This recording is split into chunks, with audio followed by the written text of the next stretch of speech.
Hola, mi nombre es Facundo Barchioni, soy estudiante de la Cátedra de Filosofía en el profesorado Dickens. Bueno, esta es la Cátedra de Filosofía con la profesora Alejandra Viera y voy a exponer el texto de Raymond Bellotti, la parte de sexualidad, el capítulo número 22.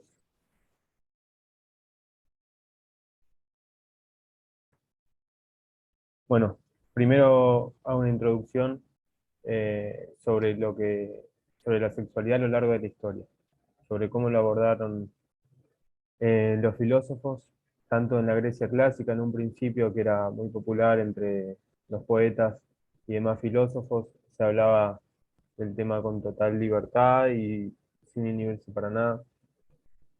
Luego, en un periodo posterior, eh, surge un momento de la historia donde se deja de hablar, de escribir, de comentar sobre la sexualidad.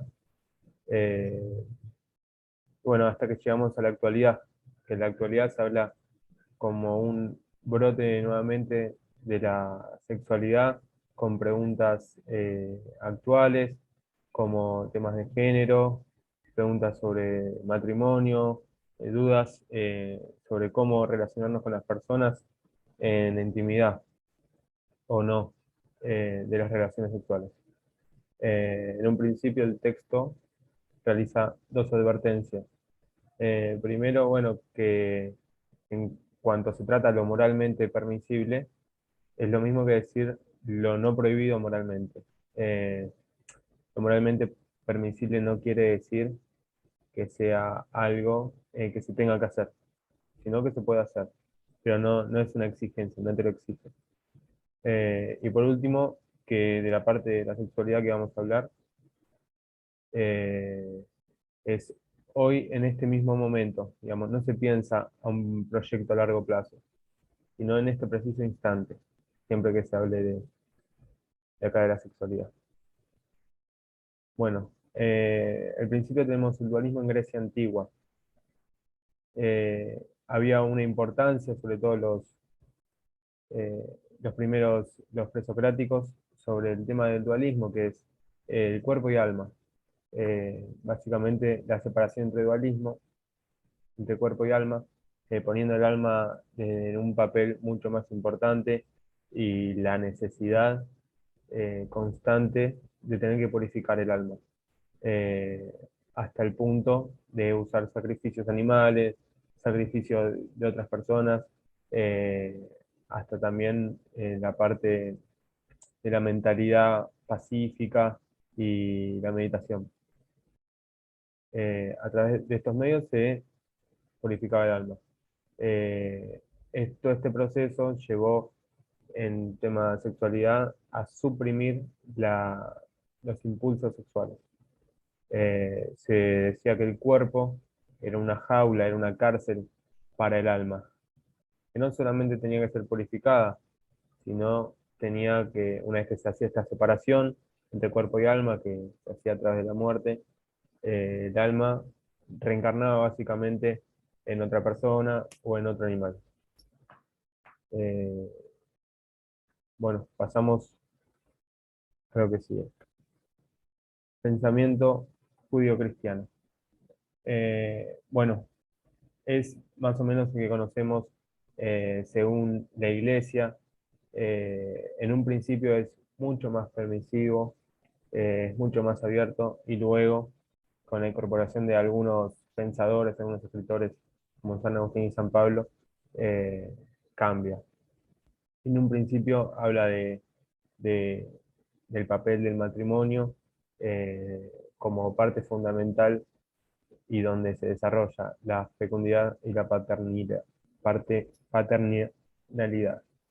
Eh, bueno, todos los actos tendrían que ser sexuales tendrían que ser dentro del matrimonio. Eh, hasta, hasta se llegó a dar un espacio ante el servicio militar para que las personas tengan su vida sexual libre antes de ir a la guerra o otros servicios militares. Eh, También en las clases altas, las clases burguesas, si una persona de la realeza enviudaba, es decir, que fallecía su pareja, su marido, podía reemplazarlo el hermano, es decir, el cuñado de la viuda, digamos. Podía reemplazarlo para mantener la familia, o la sangre, o la genética. Bueno, en un principio Jesús habla de los impulsos sexuales, y no desde un punto de vista necesariamente malo, sino por el contrario, que pasaban. Lo que sí promulga y dice que estaba mal es idealizar o idolatrar un pensamiento o algo sexual. Este, bueno, después sigue el tema del celibato, por eso digo que en un principio era bastante más permisible y después cambia. El celibato es no tener relaciones, y bueno, es impulsado en un principio por San Agustín y San Pablo, que son estos dos escritores que hablan sobre hasta que es un pecado el acto sexual, y que lo único que servía que era para reproducirse, y bueno, esto llevó a suprimir el placer corporal, eh, con la necesidad de alabar a una persona suprema. Y es más, decía que las personas que no se casaban, eh, era mejor un hombre soltero porque podía alabar a esta figura superior sin ninguna restricción y con total libertad. Digamos, durante todo el día, más dependiente, eso quiero decir. Eh, el celibato se hizo fuerte con el pecado original, que lo que hizo fue eh, a todas las personas que tenían pensamientos eróticos o sexuales estaban bajo el pecado original. Eh, por eso directamente se suprimió ese tipo de pensamientos. Y también se pensaba con el pecado original que se heredaba, eh, digamos, el pecado original. Cuando tenían un acto sexual, ya estaban pecando. O sea que la criatura que nace de ese acto ya lleva consigo el pecado original, lo heredó. Por eso se dice en la iglesia que Jesús, que la madre de Jesús era una virgen, ¿no? Eh, Porque supuestamente Jesús no lleva ningún pecado. Eh, y el sexo tiene que ser sí o sí dentro del matrimonio, como decíamos antes. En caso contrario, es totalmente inmoral. También decía lo mismo de la Iglesia Católica Romana. ¿Cuáles son las críticas a este pensamiento? Primeramente, ¿por qué eh, tengo que relacionarme sí o sí en un entorno de familia si no, no soy aceptado, si no estoy moralmente incorrecto? También decía de que se deben casar sí o sí si hay deseo sexual. Y bueno, no es necesario. Eh, También que la sexualidad, también se pregunta la crítica, ¿por qué es mm, moralmente más permisible el acto sexual dentro del matrimonio que fuera de él? No somos menos personas ni nuestra naturaleza humana decae por eso. Bueno, próximo pensamiento es el amor y la intimidad. Eh, Bueno, habla más que nada de la confianza entre dos partes, confianza mutua, aceptación uno del otro y pensamientos íntimos y recíprocos. Esto quiere decir que no necesariamente pase en el matrimonio, que es el pensamiento anterior, sino que inevitablemente dos personas que quieren tener un acto sexual deben tener esta aceptación, confianza y intimidad, esta relación de amor. Eh, bueno, también uno de los postulados es que el sexo refleja, eh, re- refleja nuestra parte interior, ¿sí? Lo que es el sentimiento más puro, es nuestro pensamiento, nuestro aspecto, más cercano a nuestro ser de verdad. Este es uno de los motivos por el cual dice que todas las relaciones sexuales tienen que ser bajo amor e intimidad. Por otro lado está el sexo sin amor. ¿Qué pasa con el sexo sin amor?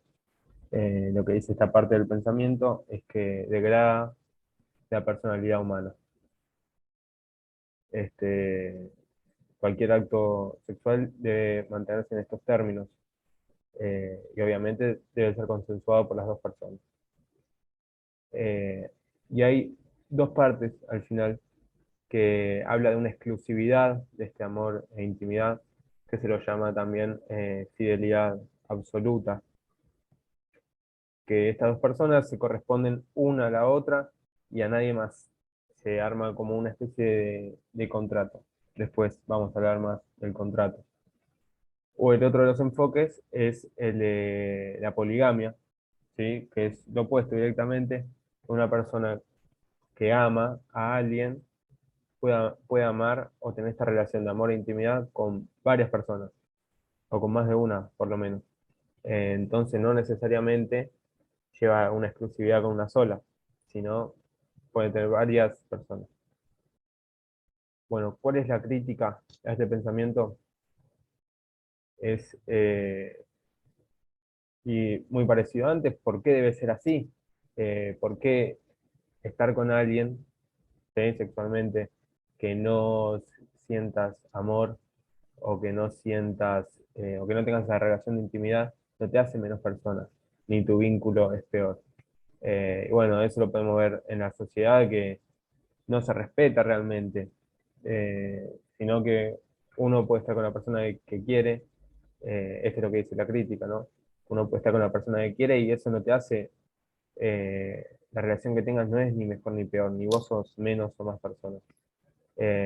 Y por otro lado, habla de que es importante la sexualidad, pero, perdón, es importante el amor y la intimidad, pero no es un rol fundamental y necesario para que la persona viva, para, para que la persona se desarrolle en sus demás aspectos.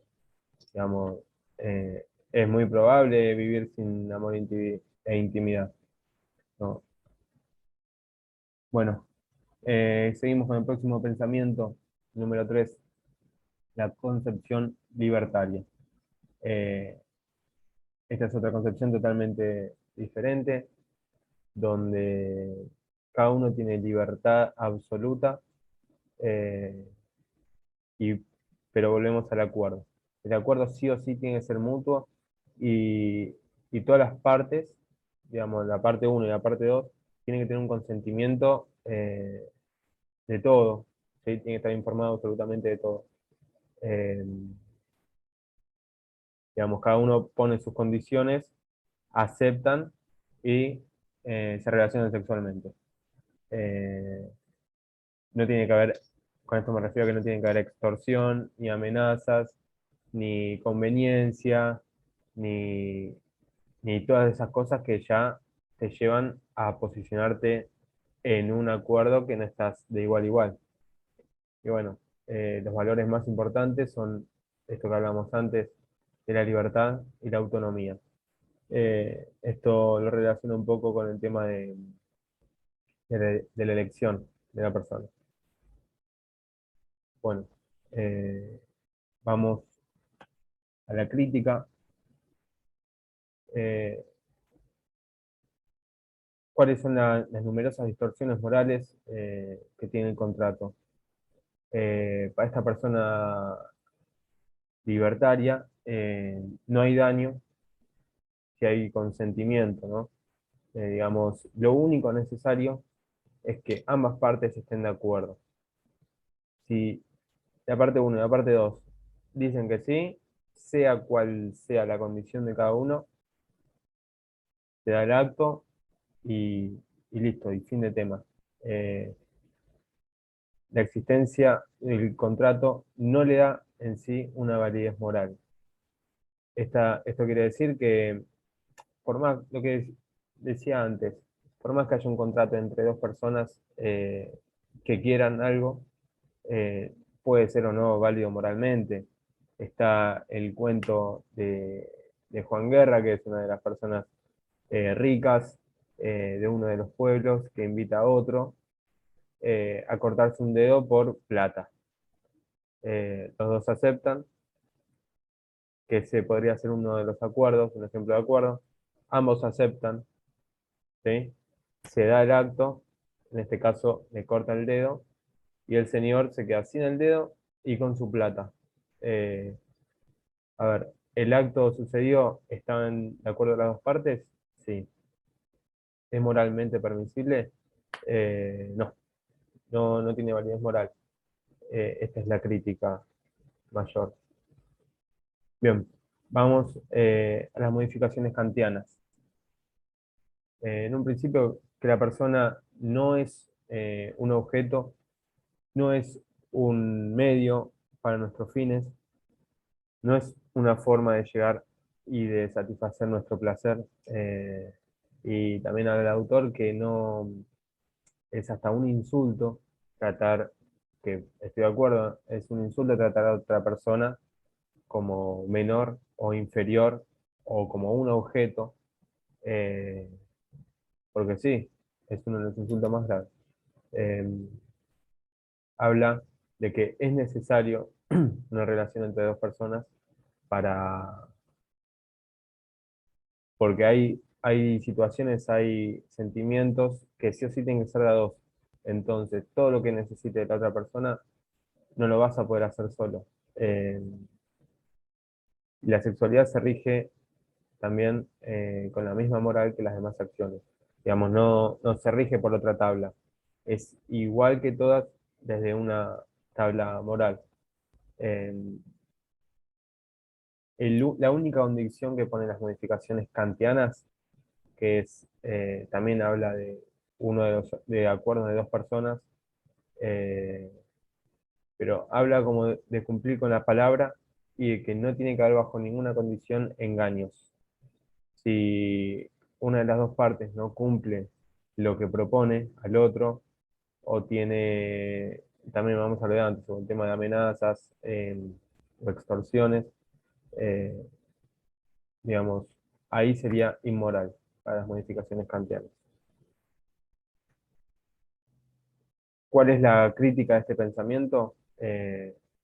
Primero y principal es un poco, a mi gusto, frío, porque pone una relación íntima y de amor en el marco de un contrato. Y bueno, la crítica habla como que tiene que ser algo mucho más abarcativo que un simple contrato entre dos partes. Eh, y bueno, y esto que es verdad que los contratos sexuales es muy difícil que se los estudie o que se analice bien las posibilidades, o que tengan algún tipo de negociaciones. Una de las dos partes propone, el otro acepta o no acepta, y listo. Generalmente no pasa más que eso. Bien, vamos al marxismo clásico. Bueno, en un principio Marx exige, acá lo puse entre comillas, exige la eliminación, todo exige la eliminación del capitalismo. Habla un poco de los matrimonios burgueses o de los matrimonios que pasaron hace décadas o siglos, y que la mujer se encargaba de un montón de tareas domésticas, eh, y de tareas sociales, y a un bajo costo. Simplemente había que mantener a la mujer, el hombre mantenía a la mujer, y de esa forma la mujer se encargaba de toda la crianza de los hijos, de cocinar, bueno, de todo lo que sabemos y conocemos hoy en día eh, por machismo, ¿no? Y bueno, la mujer no le queda otra opción que atarse a esta comodidad económica del hombre, porque quedaba totalmente excluida de los trabajos, no tenía otra opción. Eh, Quedaba excluida de la parte pública, digamos, la parte social, y no tenía forma de generar ingresos, por lo tanto no tenía forma de vivir. Y eso es lo que dice Marx, por eso se lo atribuye al capitalismo, ¿no? que siempre hay una puja entre pobres y personas eh, y ricos. Y bueno, y llega hasta el punto de decir Marx y otro autor que lo cita, de que esta forma de relación entre hombre y mujer era un tipo de prostitución, ¿sí? Porque de una forma u otra vos te encargas de criar a la familia, lo que sea, mientras yo te mantengo. Bien, ¿cuál es la crítica? La crítica está un poco, tuve que investigar bastante sobre Marx, saber cuál era la crítica, pero básicamente se le atribuye a que Marx estaba empecinado con la eliminación del capitalismo. Entonces, como que es una otra forma indirecta de sacar el capitalismo. Bien, vamos con el último de los pensamientos, que es el feminismo. Eh, Bien, hay dos partes bastante marcadas en esta parte del texto. Primero, la condición social, que es donde el feminismo recae y lo que el feminismo reclama. Un cambio de paradigma social, porque ahí es donde la mujer está sometida frente a los límites que le pone el hombre y frente a un montón de conductas que ella tiene que ser sumisa, y el hombre es el que decide de alguna forma. Eh, bueno, que esto las limita, ¿sí? Que limita a las mujeres porque les pone una barrera y hasta ahí no pueden pasar porque después de ahí están los hombres. Por eso habla de un reestructuramiento social, una de las feministas radicales. El matrimonio alimenta estas conductas, ¿no? Feministas. Eh, Habla eso.